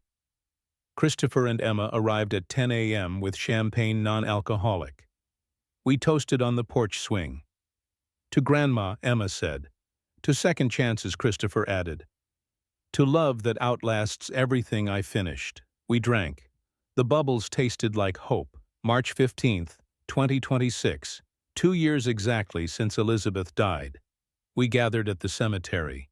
Christopher, Emma, me. The headstone was the same: Elizabeth Marie Anderson, 1958, 2023. She made houses into homes. Christopher laid a single white lily. Emma laid a coral rose. I laid the USB drive. The final one. We stood in silence. Snow flurries. The wind carried our breath away. Christopher spoke first. I'm sorry, Mom, for the shiplap, for the Prosecco, for thinking I knew better. Emma, I love you, Grandma. I'm keeping your sketches forever. I touched the stone. You were right, Liz, about everything. The trust, the test, the road. We're walking it. Together. We left the cemetery. The snow kept falling. Soft, forgiving. Spring came early. The roses exploded. Double delight. Mr. Lincoln. Peace. Christopher built the turret. For Emma, in the backyard. A tiny playhouse with a spiral staircase and a star window. She painted it sea foam. Sundays were sacred. Christopher pruned. Emma sketched. I told stories. About the banisters, the quartz, the light fixture off-center by 3/8. About the woman who turned a colonial into a love letter. One Sunday in June, I found Christopher in the sunroom. He was on his knees sanding the windowsill, the one Elizabeth had wanted perfect. I watched from the doorway. He didn't notice, just sanded. blew off the dust, ran his hand over the wood. Straight, smooth, like she'd taught him. I cleared my throat. He looked up, smiled. "Dad, it's perfect." I nodded. "Like your mother wanted." He stood, wiped his hands on his jeans. "Can I tell you something? Always I don't miss the BMW or the watch, or the commission checks." He looked around the room. The star skylight, the sage cushions, the portfolio open on the table. "I miss her, but I have her." Here, he touched his chest. And here. He touched the windowsill. I hugged him, hard, like a father, like a son. That night I sat in Elizabeth's reading chair, the one with the faded floral cushion, the indent still there. I opened the portfolio to the last page. Blank, waiting, I took the blue pen. Wrote in her careful script, "To whoever reads this next, love isn't measured in dollars or square feet. It's measured in the quiet work of hands that never stop building, in the choice to stay when it's hard, in the courage to fall and rise again. This house is a story. Keep writing it." Bill Christopher. Emma and Elizabeth the first closed the portfolio, set it on the table, turned off the light. The star skylight glowed. The roses slept. The house breathed around me. Elizabeth was right. Love doesn't die with the body. It lives in the places we choose to put it. And we had chosen well.